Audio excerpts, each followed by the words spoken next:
باقری میزنه و به بیرون میزنه. البته اولین بار نیست که کریم باقری پنالتی خراب میکنه. تکرار ضربه پنالتی. ببینیم پگاهی ها بدجوری ها را اعتراض میکنن. بازیکنان پگاه به سمت کمک داور میرن و داور هم میره که اونها رو از هر گونه خطایی باز داره.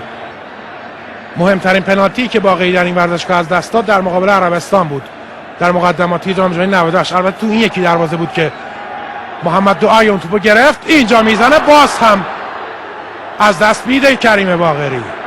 دو تا پنالتی پشت سر هم خراب میکنه کریم باقری این بازیکن. حالا فرصت برای پیروزی، باز هم موقعیت، یه ضربه پتروویچ. ببینیم چه اتفاقی میفته. موقعیت هنوز تو دروازه نرفته که نمیره، بالاخره به توپ بستن دروازه پگاه رو اما گل نمیزنه. دو تا پنالتی پشت سر هم و این همه موقعیت خطرناک.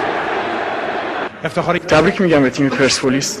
خلاصه تیم بزرگی رو شکست داده. فینالیست جام حذفی سال گذشته، یعنی نایب قهرمان شد. پرسپولیس تونسته تو ورزشگاه آزادی با شانس شکست بده. ما اگه موقعیتمون تو نیمه اول که به دست آوردیم فکر میکنم به گل اگه تبدیل میشد یا خوب کار کردن آقای مهدی واعظی نبود، حتما پرسپولیس رو امروز 2-0 نبود 4-2 شکست میدادیم.